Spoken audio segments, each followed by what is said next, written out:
કાજલ bulletin ન્યૂઝમાં આપનું હાર્દિક સ્વાગત છે અને હું છું આપની સાથે સાદિક કાજલવાલા। દર્શક મિત્રો, ઉત્સવ પ્રિય સંસ્કારી અને ધર્મપ્રેમી નગરી વડોદરા શહેરમાં આજરોજ હનુમાન જયંતિને લઈ શ્રદ્ધાપૂર્વક અને ધામધૂમપૂર્વક આ તહેવારની ઉજવણી કરવામાં આવી હતી।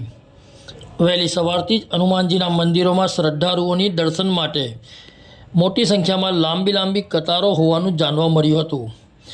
અંતરે જણાવવાનું કે શનિવાર હનુમાનજીનો પ્રિય વાર માનવામાં આવતો હોય છે, તેના કારણે શનિવારે હનુમાનજીનો ભક્તિ અને ભાવનાનું એક અનેરો જ મહત્ત્વ હોય છે।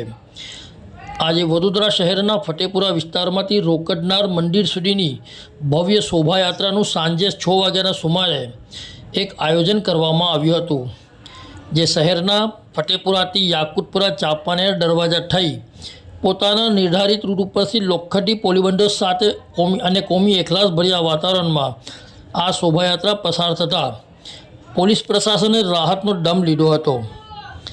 આ પ્રસંગે ડીસીપી ઝોન 4ના પન્ના મોમાયા, એસીપી જી ડિવિઝનના શ્રી બોજાની તેમજ સિટી પોલીસ સ્ટેશનનો સમગ્ર સ્ટાફ તેમજ ક્રાઇમ બ્રાન્ચના સ્ટાફે ખડેપગે હાજર રહી આ શોભાયાત્રાને પોતાના નિર્ધારિત રૂટ ઉપરથી પસાર કરી હતી।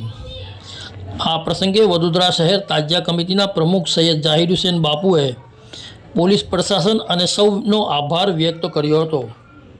વડોદરાથી સાદિક કાજલવાલાનો ખાસ રિપોર્ટ।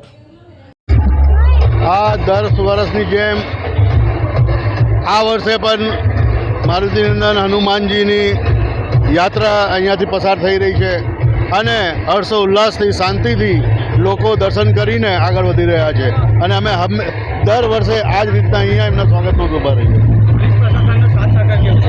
પોલીસનો સાથ સહકાર એમ માનવું જોઈએ કે પોલીસ શહેરને આપણા છોકરાની જેમ સાચવે છે અને બંદોબસ્ત કરે છે। જાહિદ હુસૈન, અબરાર હુસૈન સૈયદ, જાહિદ બાપુ, તાજિયા કમિટી ચેરમેન।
इस वीडियो को लाइक करें, हमारे चैनल को सब्सक्राइब कर बेल आइकन जरूर प्रेस करें